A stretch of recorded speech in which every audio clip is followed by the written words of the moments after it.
What is up, guys? So today I'm telling you what new gear I got, but since we're doing a video on gear, I'm telling you about all the gear I use for my ultra marathon training. Alright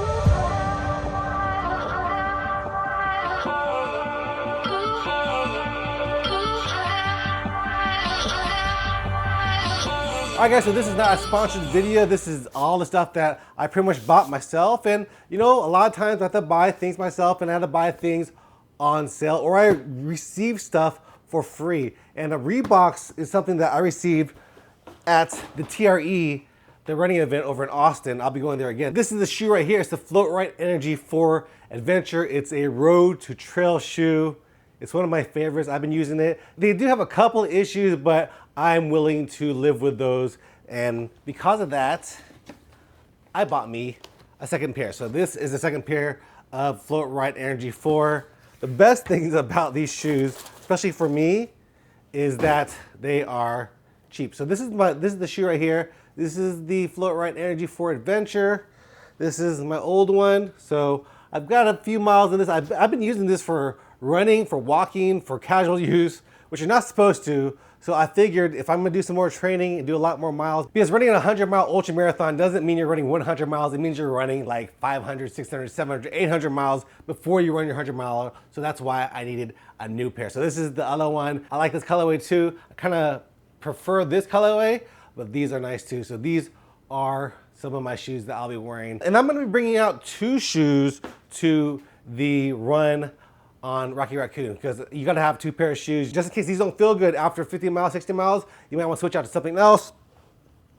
And these are the other shoes that I'm gonna bring. These are the Nike Trail Pegasus. I think they're the 3s. So these are my old shoes. I've wore this for a lot of ultra marathons, but I've only done ultra marathons with these shoes. I haven't done a lot of training runs with these shoes, so they're still good. These are the 3s. I think there's 4s out, and I do have the 4s, and I might give those a try still, but I did not like the 4s. I like these better, the Trail Pegasus 3.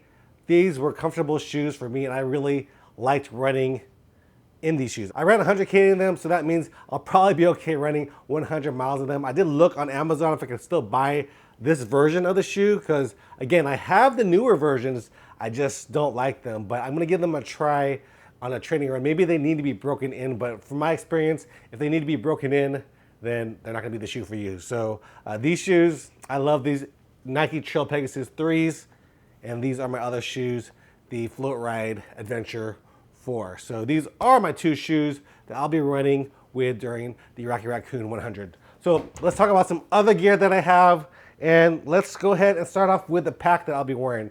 This is the pack that I will be wearing. This is the REI Full Pack. This, to me, is one of the best packs for bigger runners. So this is the pack right here. You've seen them in my videos. It has been getting some use out of it. I think I kind of tore up one of the things. So it does has a little hole right here. This is from me trying to put garbage in here. So I don't know what happened there, but it did get whole. I could, of course, fix it myself with my sewing skills, and I probably will before it gets too bad. But yeah, that's pretty much all that has happened to this pack. I've been using it. I also do have some sunscreen in my pack. So this is tannery sunscreen. You gotta have sunscreen to protect yourself. SPF, baby, that's what you need. And I like this pack. This pack is great, and it fits me. Like I said, I think this is the perfect pack for bigger runners, especially when it is a little bit cooler, because this pack does cover a lot of your body, so it is gonna get a little bit warmer. Like when I ran my long run this past weekend and I was wearing this pack, I was like, man, this is kind of a hot pack. So I was like, man, I don't know if this is the best one for the temperatures, but for Rocky Raccoon, it will be cooler. It does get a little bit heavy because you can't fit a lot of stuff in it. So gotta make it lighter, but you gotta have water too. So on my runs, this thing has ample pockets. You can put your bottles in the front pocket right here, or in this lower pocket right here. Ton of pockets. I love this thing. REI Full Packs. All these things will be on the links down below. So this is my pack of choice, the REI Full one. I might try to wear another one too. I do have some orange mud packs too that I've been wearing, but I'm feeling this orange mud right now. So the next thing that I have from ultra marathon training is this. This is some headphones. So whenever you're out there, especially on an ultra marathon or any long run really, you could get in your head, and getting in your head like I experienced during the 100K was not the best thing for me. Like I went to a dark place where, you know, I felt like quitting during the race. But when you have something like music, and if you're tired of music, you have a podcast, I suggest you have something like this. You can use aftershocks, you can use these. These are Clatrees, and you know, for me, I feel like these are just as good as aftershocks at I think they're a little bit cheaper price. So get you whatever ones you want, but these are the Clatree ones. I also have another pair, I think they're called Sound Peats. They're also great too, but any of these headphones is definitely something you need for your ultra marathon training. So this is what I depend on, some music, and I'm using this one. This is the Clatree version. The next thing that I have for my ultra marathon training are these. These are Knuckle lights. It actually does turn on. So this one is Knuckle light. I like it because it keeps your hands free. There is a newer one, but for me, I don't feel like those are better. I think that these, where it just sticks in front of your knuckle, this is the better one. The newer one, I'm not a huge fan of. This one really keeps your hands free to do whatever you want, especially for me, since I'll be filming a lot of my runs, and during the race, I'll be filming myself too. That's important for me to have my hands free, so just in case I fall, or I need to do something with my other hand, because I usually have one hand holding a camera, so I need my hands free, and this is the one I like. Knuckle lights, good, bright light that, you know, you can see everything with. All right, so the next thing that I need for my ultra marathon training is this. This is what I train with at night. This is Knox Gear. It's like a vest, right? So this is a Knox Gear vest. I like this because I want to be seen out on the roads. People see you on the roads, and it gets a little crazy. I think on the feeder road sometimes it gets crazy because I don't know why they don't want to move over to the next side. I feel like they want to stay in the lane where I'm on instead of moving over. But it is what it is. But as long as they can see me, I'm happy. So this thing flashes, you know, different colors so you could be seen on the road. And this is what I like to run with. This is the Knox Gear vest.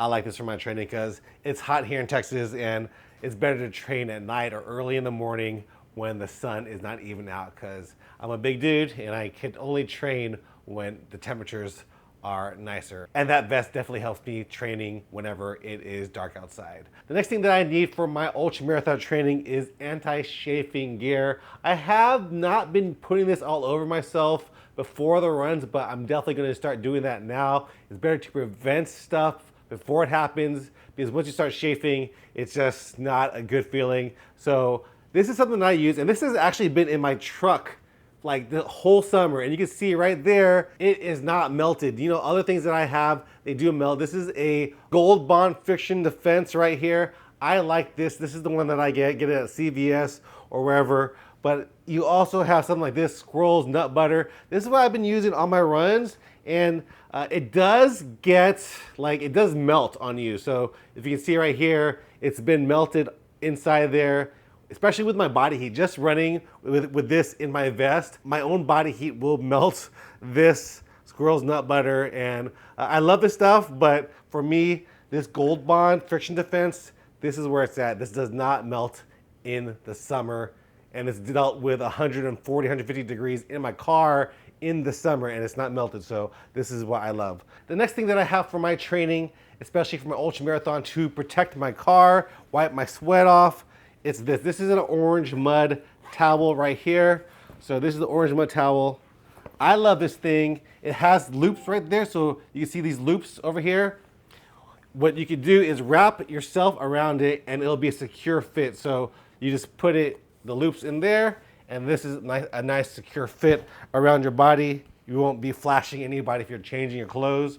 And then it also has a zipper at the end. So once you zip it up like this, you can put this over your car seat, and you have a car seat towel. So I like this. And it is waterproof in between the cloth from one side to the other. It's not going to leach onto your seat after a sweaty run, especially here in Southeast Texas. But other than that, I do have one last thing to talk about, and that is my recovery. If you guys know, I do have a sauna that I've been using for my recovery. Haven't been using too much on these hot days because whenever I'm out there, I'm sweating a ton. I don't need to be extra dehydrated by going to the sauna after my run. So I'll usually use that at night when I'm fully recovered after that. But I also like recovery tools such as this. So this is one of my favorites that I've been using. This is the double up roller. This is a foam roller that you don't have to get on the ground with. And man, I'm telling you, if you never use this, this thing is magical. I'm just gonna put this right here on my leg. You just kind of squeeze it in between and roll. This thing is magical. It's really one of the better massage tools that I have. I have massage guns too. I use those, but I prefer using something like this. This double up roller is one of my favorite to recover after a run, especially during an ultra marathon. If you get this on you and start rolling yourself, it just feels a lot better than even a massage gun can ever feel. Some other recovery gear that I have are these foot massagers. I like these. This one is the Life Pro one. And you know, after a long run, you're out there, your feet do get a little bit achy, and putting your feet on this after a long run, after you take a shower, recover, this is something that I really like. Along with all my other recovery tools, and I have a ton of them, I've been using that to recover after my runs, because recovery is just as important as your training, because if you don't recover right, then you're not training right. So that's pretty much all that I have for my ultra marathon training. I've been using that. I have gear, clothes as well, but clothes I feel is more personal to you. Whatever works for you, works for you.